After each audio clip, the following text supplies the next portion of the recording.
हिंदू धर्म में कई व्रत त्योहार हैं जिनकी खास महत्ता होती है। कुछ विशेष खास महत्व के कारण वो व्रत भी खास होते हैं। और आज हम बात कर रहे हैं अनंत चतुर्दशी की।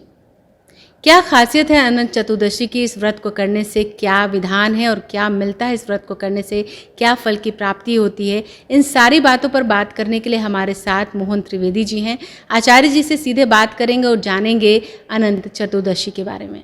आचार्य जी, सबसे पहले तो आंखें न्यूज़ 24 में आपका फिर से एक बार स्वागत है। अनंत चतुर्दशी की अगर हम बात करें तो कहते हैं भगवान विष्णु की पूजा होती है इस दिन, लेकिन इसमें बहुत भी और भी ख़ास बातें हैं, वो हमारे दर्शक भी जानना चाहेंगे। क्या ख़ास है अनंत चतुर्दशी में? नमस्कार आँखें न्यूज़ 24 के सभी दर्शकों को। आज हम बात करते हैं अनंत चतुर्दशी के बारे में कि क्या इसकी महत्वता है, कहाँ से इस पूजन का शुरुआत हुआ, कौन से मुनि कौन से ऋषिगण सबसे पहले इस व्रत को किए और इसकी क्या महत्वता है, क्या लाभ है, क्यों हमारे सनातन धर्म के सभी जानकार लोग इस व्रत को करते हैं और अपने दाहिने हाथ में अनंत चतुर्दशी के धागे के पवित्र धागे को मानते हैं।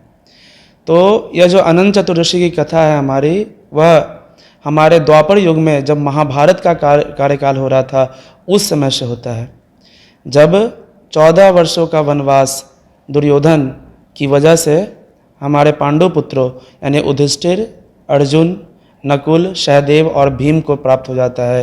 भगवान कृष्ण ही एकमात्र ऐसे व्यक्ति थे जिन्होंने महाभारत में इन्हें साथ दिया, इन्हें चाहा और इनकी गति के कारण ही महाभारत का युद्ध आखिर पांडवों ने विजय प्राप्त किया।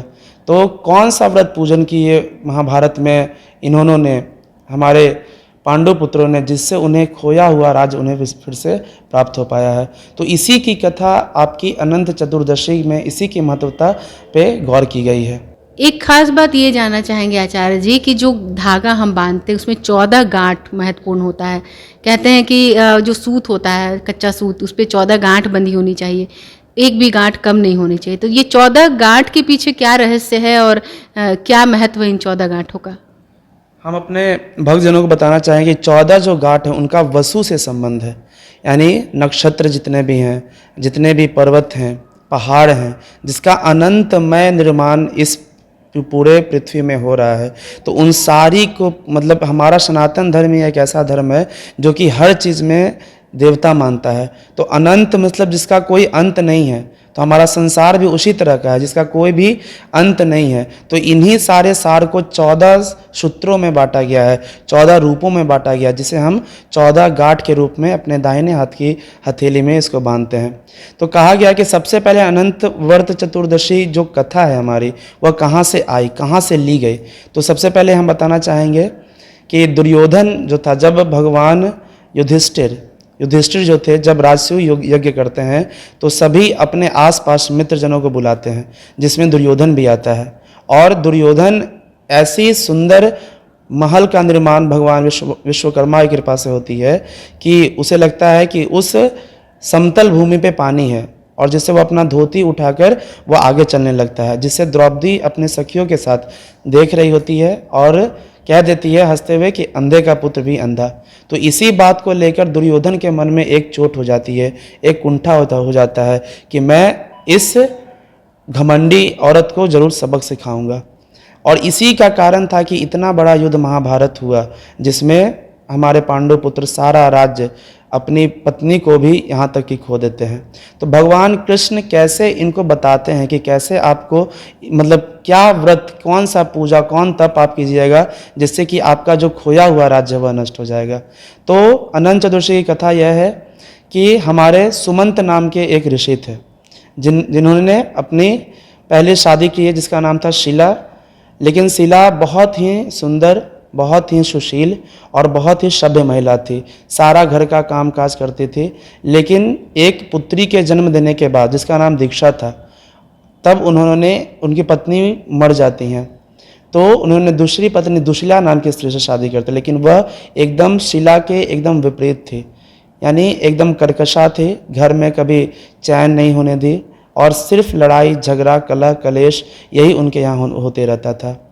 तब क्या होता है कि जब दीक्षा की विवाह होने वाला था, तो भगवान जो हमारे सुमंत ऋषि थे, वे विचार करते हैं कि ऐसी कन्या योग्य रत्न हम किन के साथ इनका विवाह करेंगे।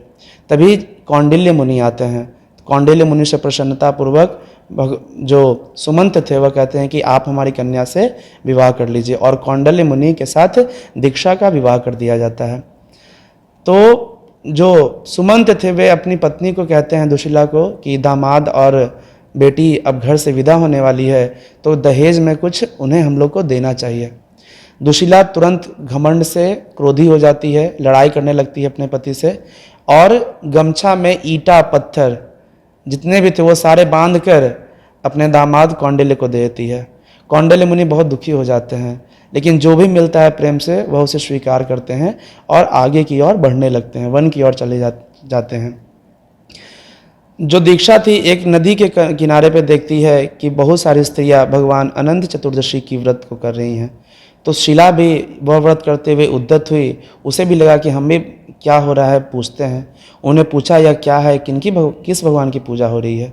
उन्हें पता चलता है यह भगवान अनंत जिनका कोई अंत नहीं है, जिसे विष्णु भगवान के स्वरूप में वो आते हैं, तो उनकी पूजा की गई। और दीक्षा ने भी अपने हाथ में डोरी अपने कलावा दाहिने हाथ में बांध लिया। जीवन का सार इसी तरह बीतता गया। दोनों पति पत्नी आराम से अपने खुशहाल जीवन में व्यतीत करने लगे। परंतु एक दिन देखते हैं जब कौंडिल्य मुनि की तुमने मुझे इसे वश में करने के लिए यह धागे को बांध रखा है। दीक्षा कहती है कि नहीं, ऐसी बात नहीं है। लेकिन गुस्से से कौंडिल्य मुनि, जब आपका गुस्सा क्रोध एक ऐसा चीज़ है जो कि मनुष्य का सर्वनाश का द्वार खोल सकता है, तो जो कौंडिल्य मुनि थे उसे लेते हैं और अग्नि में उसे फेंक देते हैं। जिससे क्या होता है कि जो अनंत भगवान थे वे बहुत दुखी हो जाते हैं, रुष्ट हो जाते हैं। उनके यहाँ सारा धन जो था वह उसी तरह जल के भस्म हो जाता है।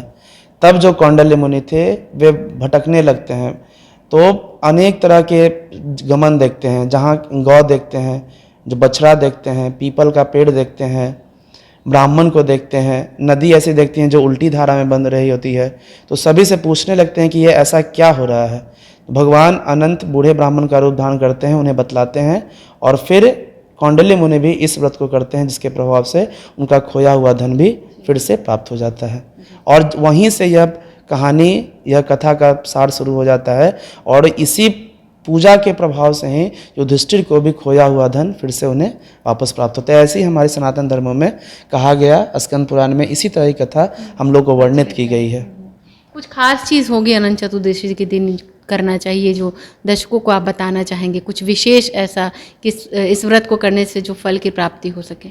अपने भक्तजनों को हम बताना चाहेंगे कि अनंत भगवान को आप जब बांधते हैं डोरे में, खीरे के फल में, तो उन्हें पंचामृत में डुबोना है। तो यह ध्यान रखना है, अपने भक्तजनों को बताना चाहेंगे कि वो जो डोरा है वह पंचामृत में डूबे ही नहीं, बल्कि पूरा 14 अंकों की पूजा भी होनी चाहिए। ऐसे क्या देखते हैं हम कि लोग ब्राह्मण देवता आते हैं, पंचामृत को डुबोते हैं, काट के उनको दे देते हैं।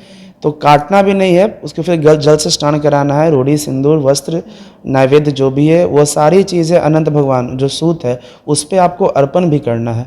और उसके बाद ही भगवान पूछते हैं कि क्या खोजते हैं, तो क्षीर समुद्र। किनको खोजते हैं, तो अनंत भगवान को, मिले या नहीं मिले। तो इसी तरह का व्यंग करके हम लोग भगवान, मतलब अनंत मतलब जिसका कोई अंत नहीं है, जैसे इस संसार का कोई अंत नहीं है, तो भगवान विष्णु ही इसके स्वयं पालक है। और 14 वसु को मान कर ही यह इनकी पूजा की गई है।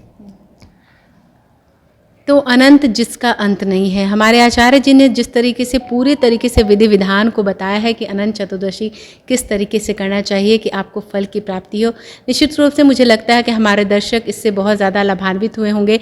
और अनंत चतुर्दशी की न्यूज़ 24 की तरफ से आप सभी को ढेर सारी शुभकामनाएं।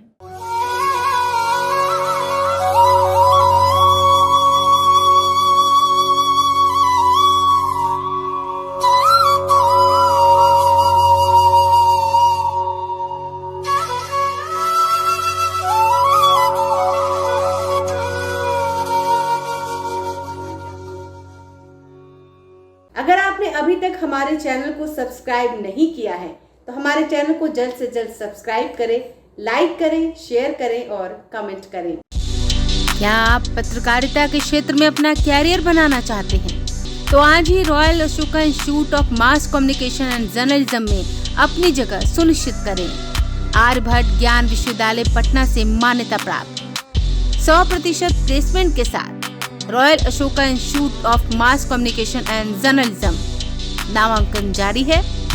हमारा पता है DS/16 गायत्री मंदिर के समीप, कंकड़ बाग, पटना 8,20,000। आप हमें संपर्क भी कर सकते हैं। हमारा मोबाइल नंबर है 9955456126।